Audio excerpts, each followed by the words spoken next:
Sometimes you got to change up how you seek the Lord in the morning. I usually sit in my chair, have my coffee. This morning I'm sitting in my truck, having my coffee, and I'm also waiting, watching, in case a coyote comes out this morning. So, I don't know if there's going to be any action. Probably not. But hey, there's always that possibility. I want after some of these coyotes around here. This morning I'm going to talk to you a little bit about Psalm 63. And at the end of the video, I want to talk a little bit about this train derailment situation in Ohio and what it's doing to the residents, and more in the light of how you can take care of your family and yourself in times that we live in. So, Psalm 63, make sure you stick around to the end. This is a Psalm of David when he was in the wilderness of Judah. And if you go back into 1 Samuel, it's in the chapters, it's shortly after David kills Goliath, and then he's got to go on the run for his life from King Saul. Saul's out to get him. He knows David has been anointed to the throne, and he does not want to share that throne with anybody. And so David is a wanted man, and he goes into the wilderness of Ziph, and it's a place in the mountains of Judah, in the desert, mountainous terrain, the wilderness. And David is just on the run. He's living in a cave. He's got men with him. But this guy is just fleeing for his life, and he speaks to what's going on in his life in this psalm. I feel like in one of the most beautiful of ways. He says, "O God, you are my God. Early will I seek you." And I just want to say from the outset here, there's a lot of people that acknowledge God. They say God exists. I believe in God. But David, he says more than that. He says, "Oh God." So he acknowledges that God exists, but he says, "You are my God." And that's the distinction. That's the difference. You can believe in God all day long, but if you don't call him your God, you got a problem. David doesn't have that problem. He says, "Early will I seek you." This is a man that has a constant, continual walk with the Lord every day. And I don't think David gets to do his coffee and quiet time with God like we get to today. He would probably love to do it like that. But instead, he goes into what his walk with God looks like. And I feel like ours ought to be mirroring that every time we get the opportunity. So he says, "My soul thirsts for you. My flesh longs for you in a dry and thirsty land where there is no water." So as David is dealing with the elements in the terrain in which he's operating out there, fleeing for his life, he's in a dry and dusty wilderness. And he's saying, as my soul thirsts for water in this horrible place that I find myself right now, my soul is thirsting for you like that, God. And I just feel like that is a beautiful way to put his soul's need for closeness with God. I think it's beautiful. And hands down, David has to be the greatest poet of all times, because he takes these situations in his life and he puts them on a page and he shows you where he's at with God. I mean, think about the transparency of King David. These are written for all of us now, and he's got no problem just hanging it all out there and showing the whole world what's going on in his life between him and the Lord. It's a beautiful thing. He says, "So I have looked for you in the sanctuary to see your power and your glory. Because your loving kindness is better than life, my lips shall praise you." The love of God, the loving kindness that God gives to us is better than life itself.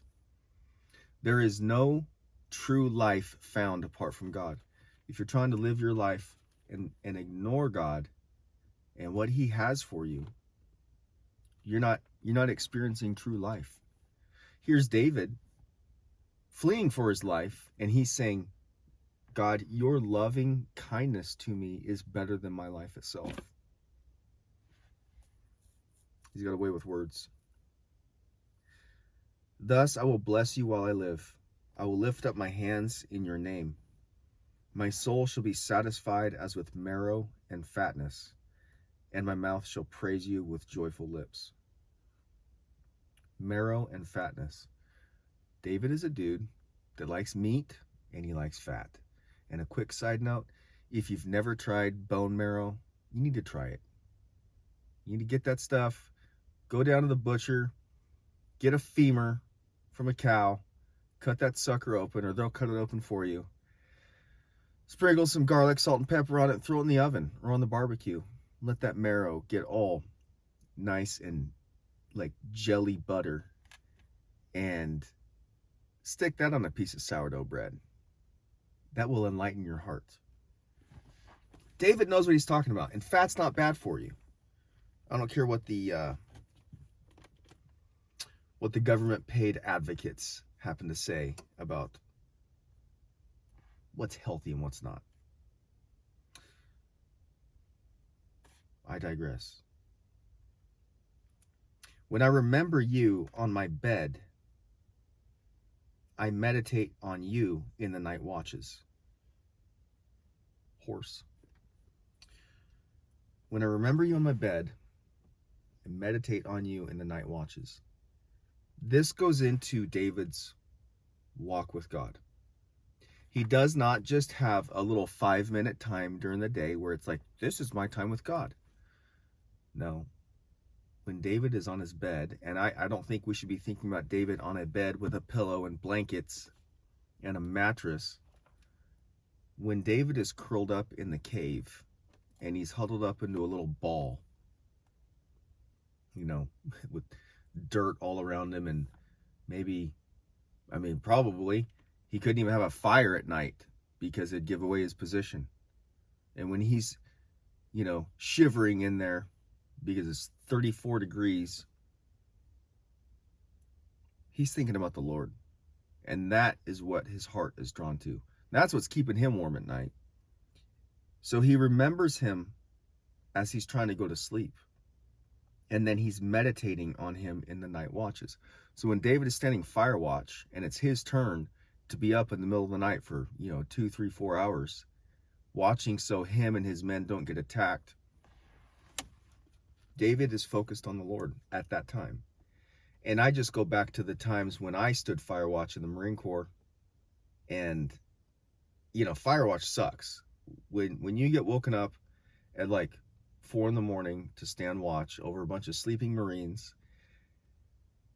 you're just all alone and you're standing there or sitting on a pack or something. And it's like, what do you do with that time? The time is best spent talking to the Lord. And maybe you can't read about the Lord at that point in time, but you can think about him. You can think about his word. You can think back to the stories that you know of in the word of God. Think back to the Psalms, and that is time spent with God when you do it like that. We don't tend to think about spending time with God like that, but you can. It's very doable. Because you have been my help, therefore in the shadow of your wings I will rejoice. My soul follows close behind you. Your right hand upholds me. So he knows that the only thing sustaining his life is God. God is covering him. God is shielding him. God is hiding him from his enemies. God is upholding him from his enemies. And David fully recognizes and realizes and proclaims to God his acknowledgement that is what is happening. And we ought to be doing the same. You go through things in life, and if you belong to the Lord, he's with you. And he's involved in what's going on in your life. He's involved in in all the little details. And sometimes we think that, you know, whatever situation you have is too small and minute for you to bring to God's attention, but it's not.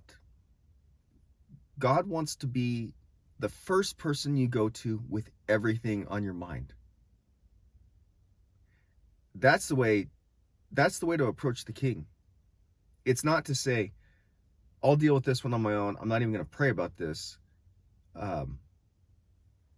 It's too small for God for me to take to his attention.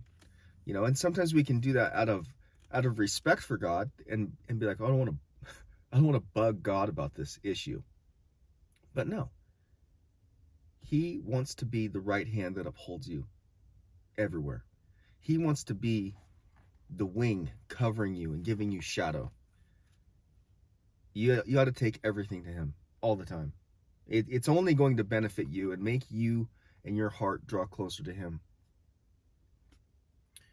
But those who seek my life to destroy it shall go down into the lower parts of the earth.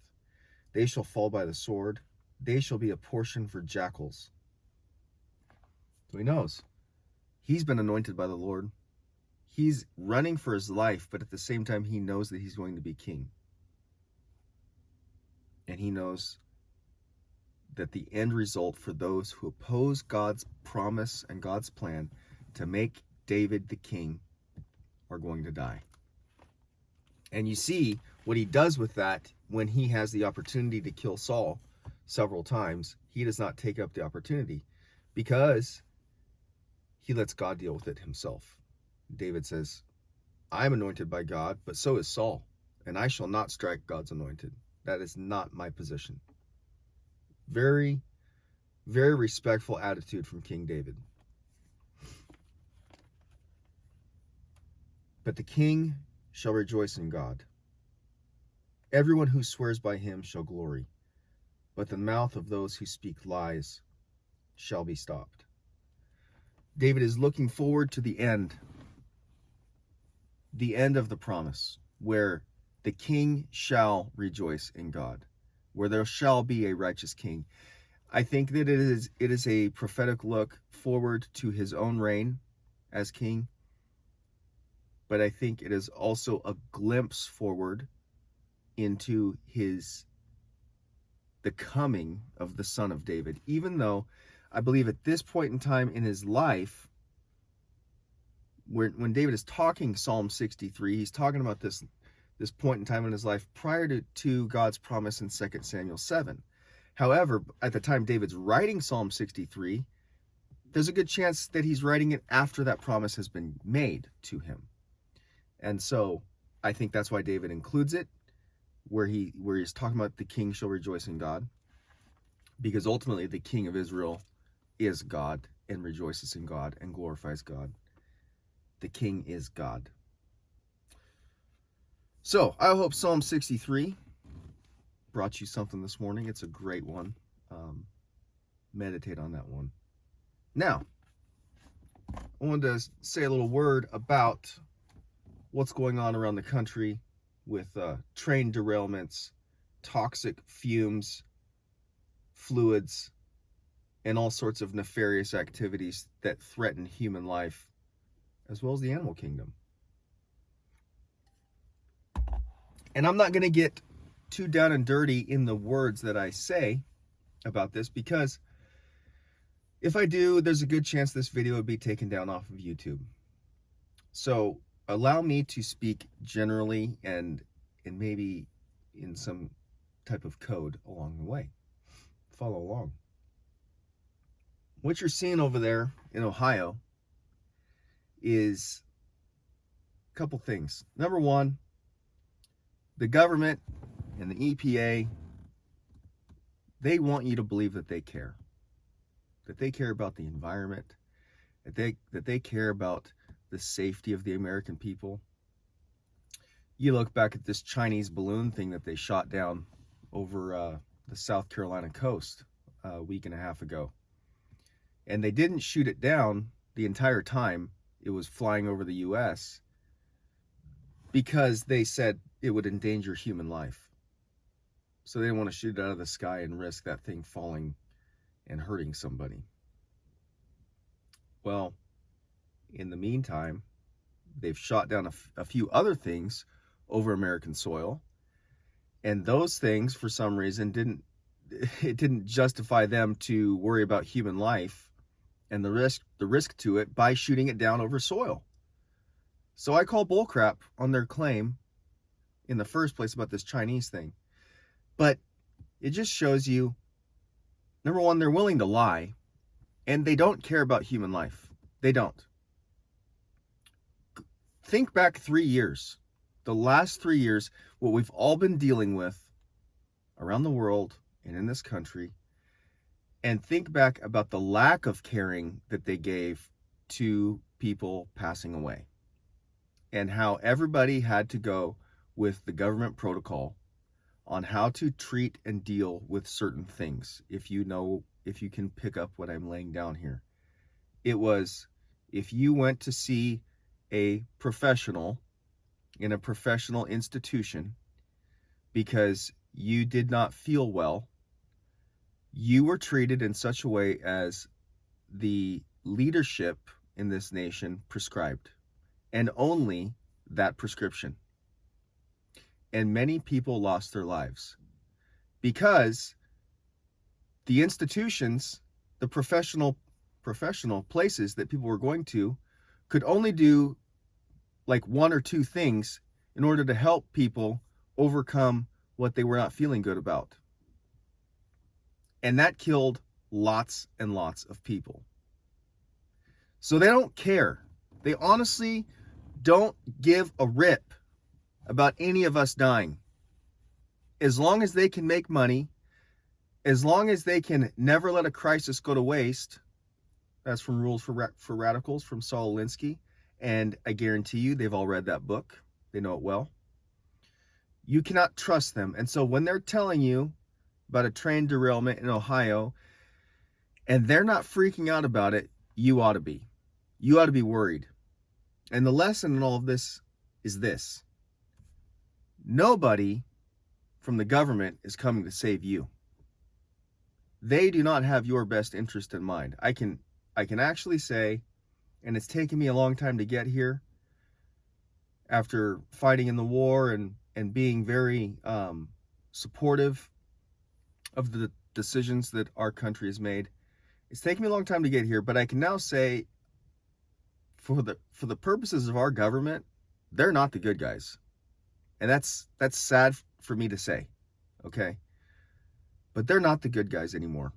And I don't think they have been for a long time. They don't have your best interest at mind. No one's coming to save you. And you have to be the person that makes the executive decision to do what's best for you and your family. And when you feel like something's wrong, you get out of there. And you take the actions you have to take to make sure people are safe. No one else is going to do it for you. There is nothing but media censorship, media collusion with government officials, and we live in times where there are more lies being spewed about on TV and the internet and social media, more lies than have ever been told in human history. It's nothing but lies all the time. And I don't see it getting any better. And with all these weird disasters happening everywhere, you as a man, you got to be on your game. You got to be thinking for your family. Because you can rest assured that the government is going to tell you whatever they need to tell you to do their damage control, to make themselves look better about the whole thing in the end. And if you and your family die in the process, and you breathe in toxic fumes, and you get cancer and die 7 years from now because of their thing, they don't care. So, with that, Semper Fi.